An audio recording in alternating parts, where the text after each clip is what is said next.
Okay guys, welcome to topic 4 part 2 where we will be solving equations involving the modulus function. Okay, so key questions that we need to know is that in order to solve simple modulus equation, if we have two cases, one of which is where you have a mod and right hand side don't have and both sides have a mod. Okay, so if modulus of A is equals to B, then because we know that mod of A as earlier can be A or negative A, right? So it means that it can be A equals to B or A equals to negative B, right? Because we do know that mod of A can be equals to A or it can be negative A, provided if A is less than 0, if A is more than or equals to 0. If it's 0, then I mean both sides matter. So that's why you have two situations. Similarly, if mod A is equals to mod B, it can be A equals to B or it can also be A equals to negative B, right? I mean, third case, if you think about negative A equals to negative B, then this is just the same case as this, huh? So we consider it as two cases. Okay, so with this idea in mind, okay, also we know that mod x, because mod x has to be greater than or equal to 0, and if you have a value like this, mod x has to be equals to A and A has to be more than 0. So meaning if let's say I give you a question like this, mod x equals to negative 3, this has no solution since mod x has to be more than 0, more than or equal to 0. All right. Okay, so let's look at the first question. So question 1, mod of x minus 6 equals to 7. Okay, so at this point in time, I hope you take some time to try the questions on your own before you continue to watch the video. All right, so that you have some time to do before you watch. Okay, so if we have mod of x minus 6 equals to 7, right, we know that it can be x minus 6 equals to 7, or it could be the negative of x minus 6, which is equals to 7. Now solving this, x will be equals to 13. Over this side, x will be equals to 6 minus x equals to 7, and x will be equals to negative 1. Okay, for B, modulus of x squared minus 2x minus 33 is equals to 15. Right, so I just bring the negative 15 over. This means that I can have x squared minus 2x minus 33 equals to 15, or I can have x squared, the negative of x squared minus 2x minus 33 to be equals to 15. So consider again that we are looking at two functions. One is the positive side, one is the negative side. Okay, so just simplify this. Left hand side you will have x squared minus 2x minus 33 over I have 48. In the right hand side I have x squared minus 2x minus 33. Let me just put the minus 15 over, so I bring the negative sign over. This is the same as x squared minus 2x minus 18, and just use the quadratic formula. You will get x to be equals to 1 plus minus square root 19. On the right hand side, I think this is factorizable, so quite easily x minus 8, x plus 6. And your answer is x equals to 8 or x equals to negative 6. Right, so for this equation B, we actually have 4 answers: 8 or negative 6 or 1 plus square root 19. Let me just write all the answers together. So for part B again, the answer for B is that x is equal to negative 6, 1 minus square root 19, 1 plus square root 19, or 8. Okay, so this is for B. So for C, we have modulus of x squared minus 3 equals to 2x. Right, this could be x squared minus 3 equals to 2x again, or the negative of x squared minus 3, which is equals to 2x. Since the moment we have a modulus, it can be itself or it can be the negative of itself.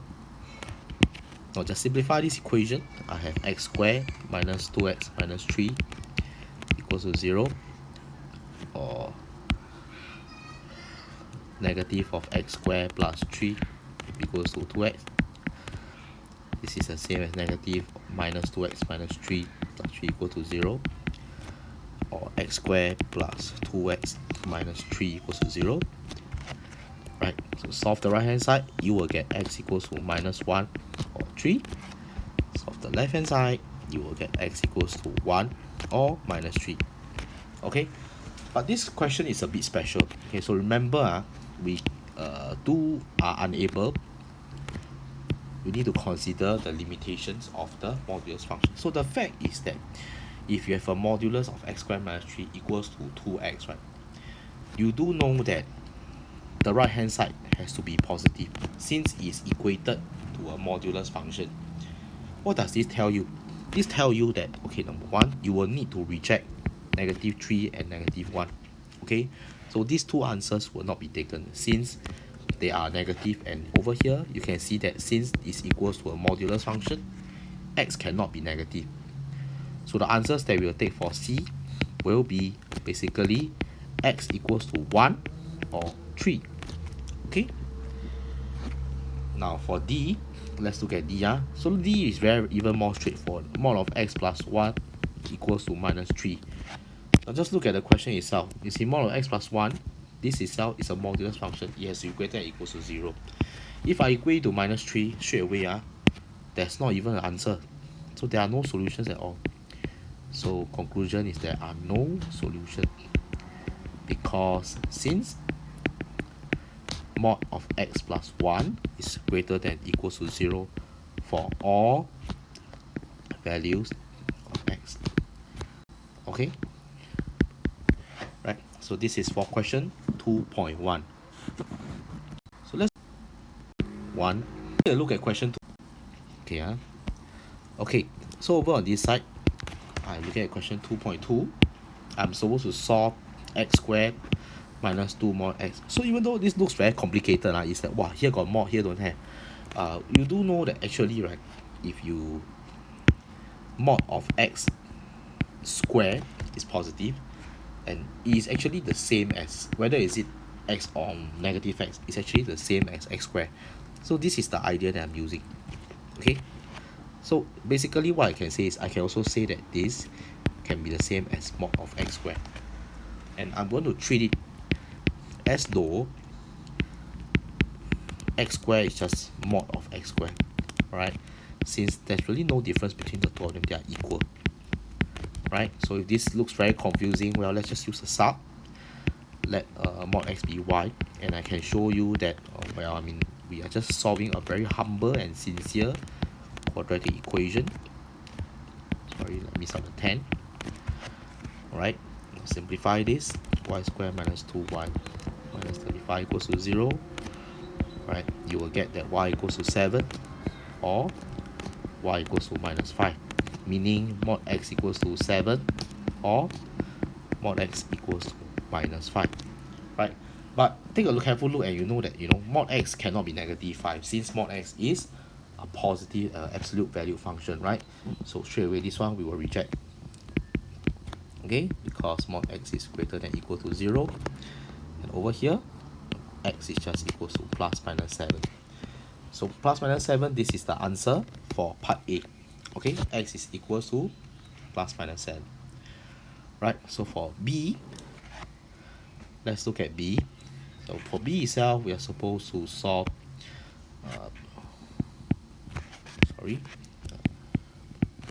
mod x minus 3 over 1 minus mod x equals to negative 2 over 3. Right, if I just cross multiply this, meaning if I cross multiply, then 3 bracket mod x minus 3 will be the same as the negative 2 bracket 1 minus mod x.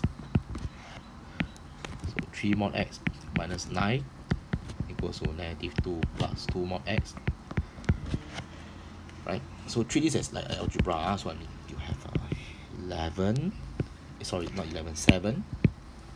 Right, I'm bring a minus 9 over, this is 7 mod x, and x will be equals to plus minus 7. Now similarly, if you look at these two questions, right, from here and then hence solve this, right, the structure of the question is actually the same. So this is something minus 3, this is something minus 3. 1 minus something, 1 minus something. So all I'm doing is actually I'm basically replacing the x with x minus 5. I replace the x with x minus 5. So if I take my question, right, if I just replace all these with x minus 5, then I'm also solving the question. So all I'm doing, I'll just replace x with x minus 5 modulus. Then we have modulus of x minus 5 as of earlier to be equals to 7. And x minus 5 will be equals to plus minus 7. So x basically equals to 12, or x can be equals to negative 2. Okay, so this is for question 2.2 part B. 2. So question 2.2, well, I mean, is another, sorry, okay, question 2.2. Question 2.2, very quickly, I just give you some time to take a look at it, right? Right. So question 2.3, let's look at question 2.3. I mean, question 2.3 is quite straightforward.